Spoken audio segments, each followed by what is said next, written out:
रमजान का मुकद्दस महीना चल रहा था। पूरे मोहल्ले में इबादत और शांति का माहौल था। हर घर से इफ्तार की खुशबू और अजान की प्यारी आवाज गूंज रही थी। मस्जिदें रोशनी से जगमगा रही थी और लोग नमाज और रोजे में मगन थे। अयान एक शांत स्वभाव का लड़का था, जिसे अपने कपड़ों और पहचान को लेकर हमेशा से एक उलझन महसूस होती थी। उसके मन में एक चाह थी, वो अपने मन के मुताबिक कपड़े पहन सके और अपनी पहचान को खुले तौर पर जी सके। लेकिन उसे डर था कि समाज उसे स्वीकार करेगा या नहीं।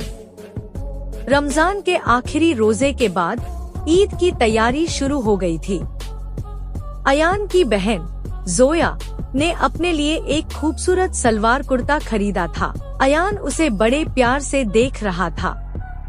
जोया ने मुस्कुराकर कहा, भाई, अगर तुम्हें ये कपड़े इतने पसंद आ रहे हैं तो तुम इसे पहन क्यों नहीं लेते?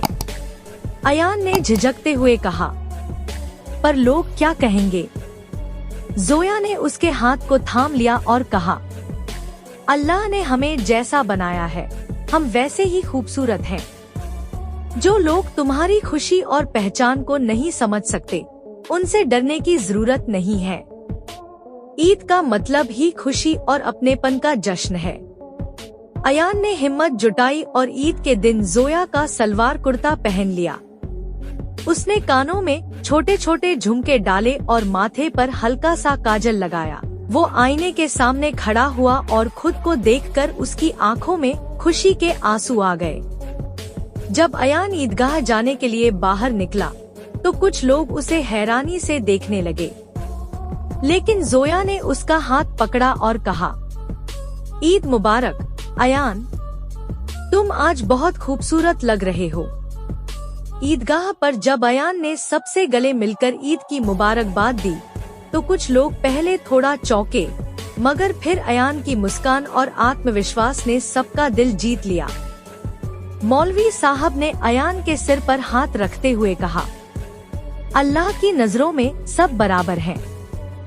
सच्ची इबादत वही है जहां दिल में प्यार और इंसानियत हो। उस दिन अयान ने जाना कि असली खुशी अपनी पहचान को अपनाने और दुनिया के सामने उसे बिना डर के पेश करने में है।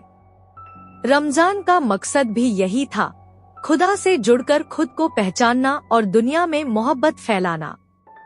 उस ईद के बाद मोहल्ले के लोग अयान को उसकी पहचान के साथ स्वीकार करने लगे।